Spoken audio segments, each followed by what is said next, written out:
This is Plant-Based Briefing, Cognitive Dissonance in Vegetarians and Pescatarians by Teresa Gallo at faunalytics.org.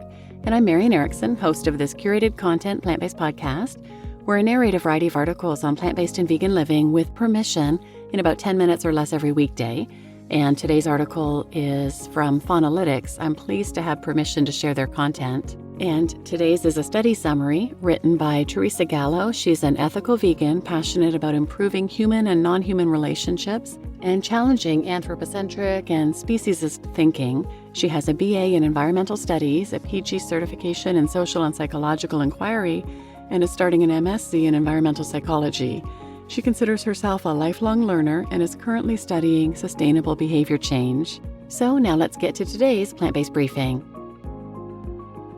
Understanding Cognitive Dissonance in Vegetarians and Pescatarians. Summary by Teresa Gallo. Original study by Ionadu M., Francis K.B., Stuart Knox B., Lesk V., published August 26, 2024.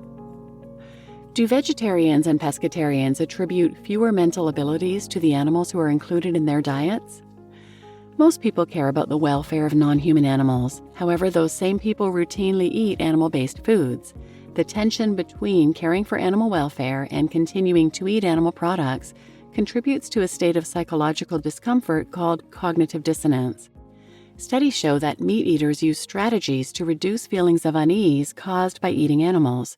For example, they attribute lower levels of sentience and intelligence to animals used for food as a way to reduce their cognitive dissonance. So far, research has mostly focused on omnivores' attitudes towards farmed animals compared to animals not used for food. This paper aims to further expand on this subject by investigating whether vegetarians and pescatarians enact the same strategies used by meat eaters to justify their consumption of other animal products. Vegetarians and pescatarians who don't eat meat over welfare concerns still eat other types of animal-based foods obtained through exploitative practices, like dairy, fishes, and eggs. Therefore, they too seem to attribute different moral value to different animal categories and display different levels of concern depending on their dietary choices. This may be a way to reduce cognitive dissonance and continue eating other animal foods such as eggs, fishes, or dairy while feeling comfortable expressing concerns for animals used for meat. Understanding the psychological mechanisms behind these tendencies can help us identify barriers to the adoption of a plant-based diet. This is particularly important given the increasingly alarming ethical and climate implications of animal-based diets. For this study, 558 volunteers completed online questionnaires reporting their dietary habits. They were then divided into 5 categories: vegans, vegetarians, pescatarians, flexitarians, and omnivores.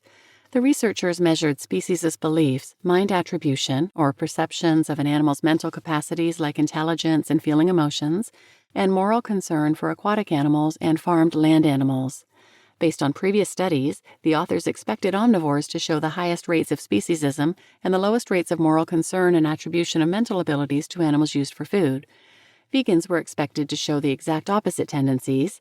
Vegetarians and pescatarians were expected to display more flexible tendencies. In particular, hypothesis number 1, pescatarians would show low moral concern for aquatic species compared to farmed land animals.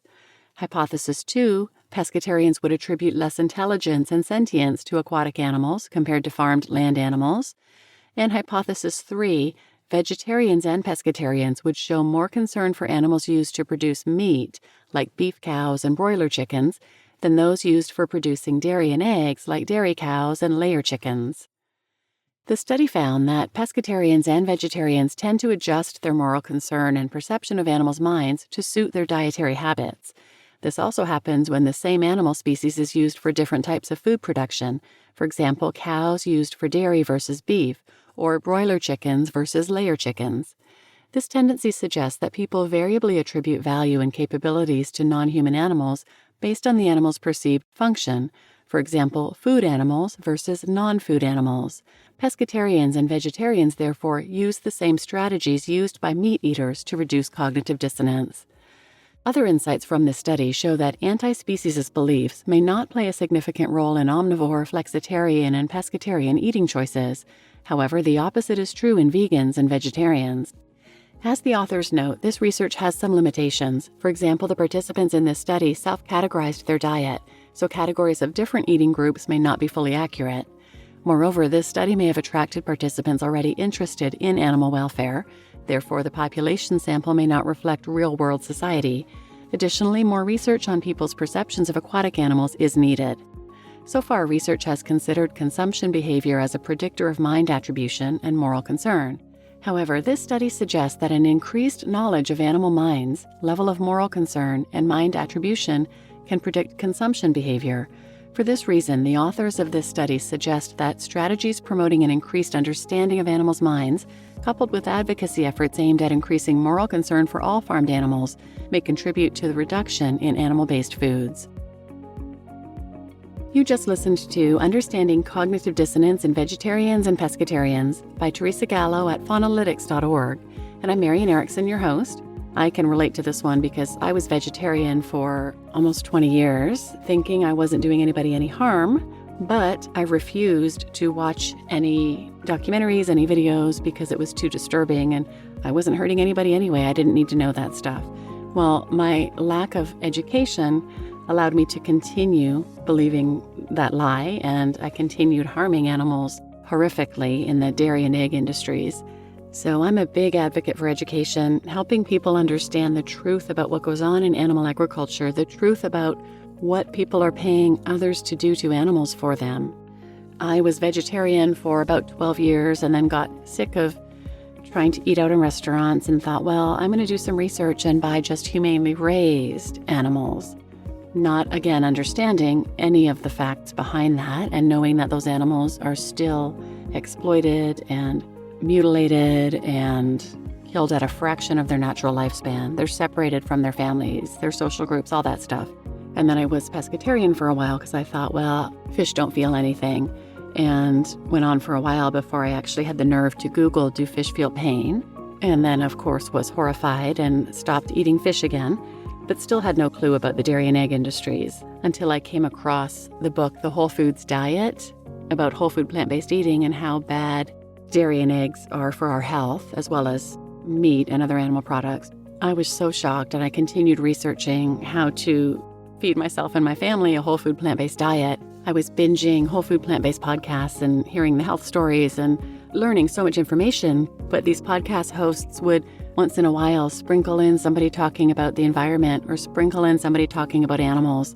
And for whatever reason, I was able to listen that time with tears and just so traumatized by the truth of it. But I finally listened and learned.